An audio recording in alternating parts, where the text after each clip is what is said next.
জিনিস খুব ভালো করে মনে রাখতে হবে, যেদিন ছাত্র জনতা ঐক্যবদ্ধ হয়ে মাঠে নেমেছে এবং ছাত্ররা সম্মুখ সারিতে ছিল, সেদিনই ফ্যাসিস্ট সরকারের পতন ঘটেছে। এখানে দুটি গুরুত্বপূর্ণ বিষয় রয়েছে।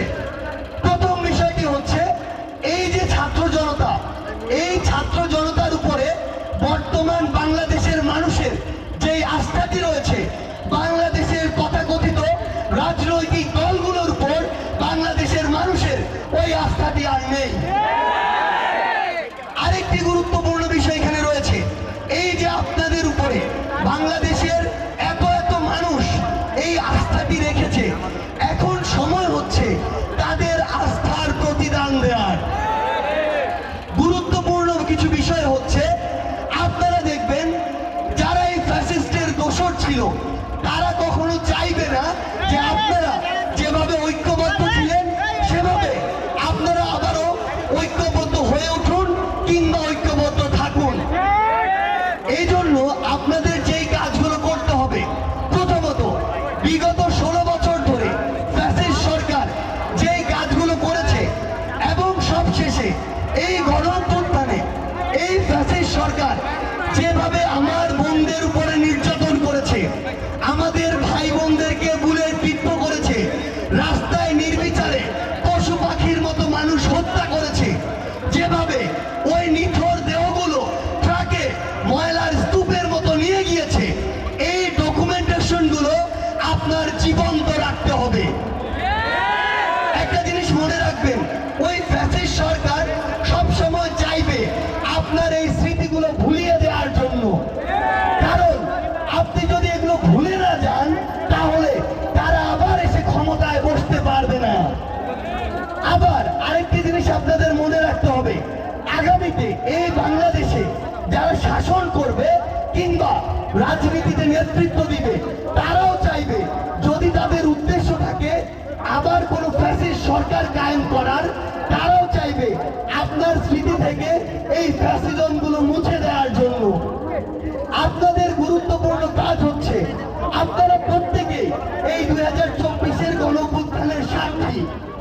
আপনাদের কাজ হবে একটি ফেসবুক পোস্টের মাধ্যমে হোক, ছবির মাধ্যমে হোক, ভিডিওর মাধ্যমে হোক, ডায়েরি লেখনের মাধ্যমে হোক, কিংবা একটি বই লেখনের মাধ্যমে হলেও আপনি চোখে যা দেখেছেন, আপনার সামনে যা ঘটেছে, আপনার পরিবারের সাথে যা হয়েছে, তার প্রত্যেকটিকে লিপিবদ্ধ করা।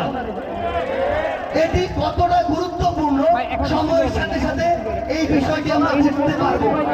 দ্বিতীয়ত যে বিষয়টি আমরা আগেই বলেছি, আমি আমার জায়গা থেকে স্পষ্ট করে বলি, এটি কোনো রাজনৈতিক বক্তব্য নয়, বরং তরুণ প্রজন্মের সাথে যেই তরুণ প্রজন্ম এই আন্দোলনের সামনে থেকে ছিল, তাদের একটি মত বিনিময় সভা।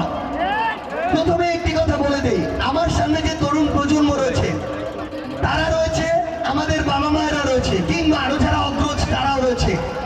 আমাদের বাবা মায়েরা সারা জীবন আমাদের স্বপ্ন দেখিয়েছে, হয় ডাক্তার হতে হবে, না হয় ইঞ্জিনিয়ার হতে হবে, না হয় তাদের মন মতো যেই জিনিসগুলো সমাজে তথাকথিত মর্যাদা আছে শুধুমাত্র সেগুলো হতে হবে। আমাদের বাবা মারা কিংবা আমাদের অভিভাবকরা কোনোদিন আমাদের এই স্বপ্নটি দেখায়নি যে আমাদের একজন ভালো রাজনীতিবিদ হতে হবে। আমাদের একটি জায়গা স্পষ্ট করা প্রয়োজন, আপনি যে বাংলাদেশে আজকে থেকে যা কিছু খাচ্ছেন, যা কিছু করছেন, যে আইন মানছেন, যে দায়িত্বগুলো পালন করছেন, যেই নীতি সংবিধানের মধ্যে আছেন, যে রুলসগুলো মেনে চলেন, যেভাবে একটি দেশের সিস্টেম পরিচালিত হয়, তার প্রত্যেকটি নির্ধারণ হয় ওই জাতীয় সংসদ থেকে। ওই জাতীয় সংসদে কারা বসে থাকে? সকল ওই জাতীয় সংসদে আসলে যাদের বসে থাকার কথা, তারা হচ্ছে এক একজন রাজনীতিবিদ। তাহলে যাদের দ্বারা একটি দেশের সকল সিস্টেমগুলো ফাংশন হয়, সেই রাজনীতির জায়গায় যদি ভালো মানুষগুলো না যায়, তাহলে দিন শেষে আপনি বাংলাদেশে যাই হন না কেন, আপনাকে ওই তুলনামূলক খারাপ মানুষদের দ্বারা শাসিত এবং শোষিত হতে হবে। সেই জায়গা থেকে আপনি যদি চান যে যোগ্য মানুষগুলো, মেধাবী মানুষগুলো দেশের কার্যক্রম পরিচালনায় যান, আপনি যদি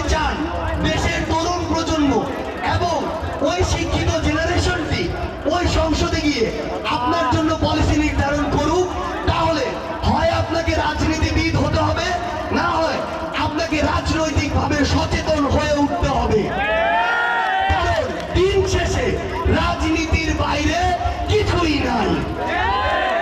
একটি জিনিস আপনাদের খুব ভালো করে মনে রাখতে হবে, এই যে আমাদের রাজনীতিবিদরা, তাদের অধিকাংশদের দ্বারাই আমরা দেখি এটি হচ্ছে ওইটি হচ্ছে। আপনি একটি জিনিস লক্ষ্য করুন, আমরা জানি কিছু পুলিশ এমন কিছু কাজ করেছে যেটি তার ইথিক্সের সাথে, তার ওই যে বাহিনী তার সাথে যায় না, কিন্তু এটিও তো সত্য যে তাদের অধিকাংশকে বাধ্য করেছে ওই ফ্যাসিস্ট হাসিনা এই প্রত্যেকটি কাজ করার জন্য। তাহলে ওই ফ্যাসিস্ট হাসিনার জায়গায় কিংবা ওই স্বরাষ্ট্রমন্ত্রীর জায়গায় কিংবা প্রশাসনের প্রত্যেকটি জায়গায় কিংবা সংসদ ভবনের পলিসি মেকিংয়ে যদি আপনাদের মতো দেশের স্পিরিট, 24-এর গণঅভ্যুত্থানের স্পিরিট নিয়ে চলা মানুষগুলো অংশগ্রহণ না করে, তাহলে দিন শেষে আজকে থেকে 1 বছর পরে হোক, 2 বছর পরে হোক, যেরকম ফ্যাসিস্টদের দ্বারা 16 বছর চলেছে, ওই রকম কোনো না কোনো ফ্যাসিস্ট দ্বারা আজকে থেকে কয়েক বছর পরে আবার এই দেশটি পরিচালিত হবে। আপনারা কি এটা চান? আপনারা কি এটা চান? যদি আপনারা না চান, তাহলে আপনাদের হয় মেধাবী এবং দক্ষতা সম্পন্ন হয়ে ওই রাজনীতিতে প্রবেশ করতে হবে, অথবা রাজনৈতিকভাবে সচেতন হয়ে উঠতে হবে। এখন আমাদের জায়গায় খুব গুরুত্বপূর্ণ কিছু কথা রয়েছে, যে কথাটি হচ্ছে শিক্ষা নিয়ে। আমাদের তরুণ প্রজন্ম এখন সবই ভালো লাগে পড়াশোনা ছাড়া। আমাদের সোশ্যাল মিডিয়ায় যখন আমরা ফোনে যাই 10টার দিকে, মানে আমাদের চিন্তাটা এমন হয় 9:55-তে ফেসবুকে ঢুকি, এই চিন্তা করে আর 5 মিনিট পরে 10টায় পড়তে বসবো। যখনই একটু পরে দেখি ফোনে কয়টা বাজে, দেখি 10:45, তাহলে আর 15 মিনিট চালাই, 11টার দিকে পড়তে বসবো। তারপরে যখন 11টা বাজে, 11টা বাজার পরে অন্য একটা ইম্পর্টেন্ট কল আসে, যেই কলের জিনিস, যে কলের কথা কাউকে বলা যায় না। ফ্যাক্ট হচ্ছে আমরা এগুলো সবকিছুই করতে পারি যদি স্টুডেন্ট অবস্থায় স্টুডেন্টের যে প্রধান রেসপন্সিবিলিটি পড়াশোনা করা সেটি ঠিক থাকে। কিন্তু এটা সত্যি যে আমরা আমাদের পড়াশোনার প্রতি যে মনোযোগটা, সেই মনোযোগ থেকে আমাদের একটি মনোযোগচ্যুতি ঘটেছে। সেটা শুধু এই আন্দোলন কেন্দ্রিক না, আন্দোলনের পূর্বেও ছিল। আমরা সোশ্যাল মিডিয়ায় একটা জিনিস দেখতে পাই, কিছুদিন আগে একটা শব্দ দেখছিলাম, কে এই আন্দোলনের মাস্টার মাইন্ড, এই শব্দটা আমরা বারবার দেখেছি। ফ্যাক্ট হচ্ছে আন্দোলনের মাস্টার মাইন্ড যেই হোক না কেন, এই আন্দোলনে একটা গুরুত্বপূর্ণ ইন্টেলেকচুয়াল উইং ছিল, যারা প্রত্যেক দিন 10 থেকে 12 ঘন্টা পড়াশোনা করত এবং তারা পৃথিবীর হিস্ট্রি, পৃথিবীর গণঅভ্যুত্থান, পৃথিবীর ইতিহাস এগুলো পর্যালোচনা করত। এবং তারা এই গ্রুপটি হতে পারে 10 জনের, 15 জনের গ্রুপ, এই গ্রুপটি শেষে সিদ্ধান্তে আসতো যে আমরা এগুলোর ভিত্তিতে কিভাবে আমাদের কালকের কর্মসূচিটি সেট করতে পারি। আপনারা দেখেছেন এই 16 বছরে অসংখ্য রাজনৈতিক দল অসংখ্যভাবে চেষ্টা করেও এই ফ্যাসিস্ট সরকারের একটি খুঁটিও টলাতে পারেনি। কিন্তু এই ছাত্র জনতা যখন রাজপথে নেমেছে, আর ওই রকম একটি পড়ুয়া ইন্টেলেকচুয়াল গ্রুপ যারা একই সাথে তত্ত্বীয় পড়াশোনা করেছে, বাস্তবসম্মত ইতিহাস ঘেটেছে এবং বর্তমানে চলমান যে ঘটনাগুলো এগুলোর সাথে রিলেট করে শিক্ষা নিয়ে কর্মসূচিগুলো দিয়েছে, তখনই আমাদের এমন একটি আন্দোলন সফল হয়েছে। সেই জায়গা থেকে আমাদের তরুণ প্রজন্মের প্রতি বৈষম্য বিরোধী ছাত্র আন্দোলনের একটি গুরুত্বপূর্ণ আহ্বান হচ্ছে, আমরা আপনাদেরকে অনুরোধ করি, আপনাদেরকে আগে ওই ভিতরের কোয়ালিটির জায়গা থেকে ওই লেভেলের স্কিলফুল হতে হবে।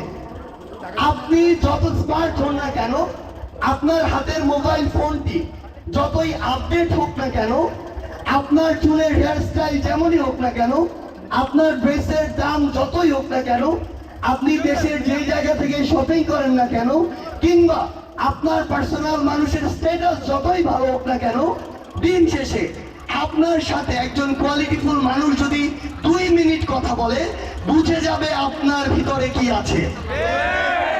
আপনি আপনার বাইরের বা বাহ্যিক কোনো কিছু দিয়ে এই ইন্টারনাল কোয়ালিটিকে কখনো তুলনা করতে পারবেন না, ইমপ্রুভ করতে পারবেন না।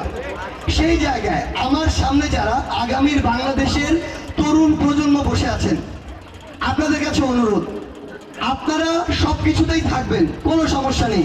সময়ের প্রয়োজন রাস্তায় নামবেন, সময়ের প্রয়োজন বাংলা ব্লকেট করবেন, সময়ের প্রয়োজন ইট পাটকেল ছুঁড়ে মারবেন, সময়ের প্রয়োজন রাজপথে স্লোগান দিবেন। কিন্তু এটাও মনে রাখতে হবে, স্টুডেন্ট অবস্থায় আমাদের প্রথম এবং প্রধান কাজটি হচ্ছে আমাদের পড়াশোনা ঠিক রাখা। আমরা চাই আপনারা দেশের কিংবা দেশের বাইরে সবচেয়ে ভালো ভালো যে বিশ্ববিদ্যালয়গুলো রয়েছে সেই বিশ্ববিদ্যালয়গুলোতে পড়াশোনা করুন। একটা বিশ্ববিদ্যালয় এত বড় একটি বৈচিত্র্যের জায়গা, যেটি আপনাকে আলাদাভাবে ইনার একটি কোয়ালিটিতে আপনাকে সজ্জিত করবে। আমরা আপনাদের রিকোয়েস্ট করি, আপনারা আপনাদের অন্তত কলেজ লেভেল, অ্যাডমিশন লেভেল পর্যন্ত ভালোভাবে এই পড়াশোনাটা আপনাদেরকে কন্টিনিউ করতে হবে। আপনারা করবেন কিনা? আপনাদেরকে দেশের সেরা বিশ্ববিদ্যালয়গুলোতে দেখতে পাবো কিনা? কি কনফিডেন্ট নাই নিজের ভিতরে? দেখতে পাবো। একটা গুরুত্বপূর্ণ বিষয় নিয়ে আমাদের আলোচনা রয়েছে, সেটি হচ্ছে আমাদের সংবিধান।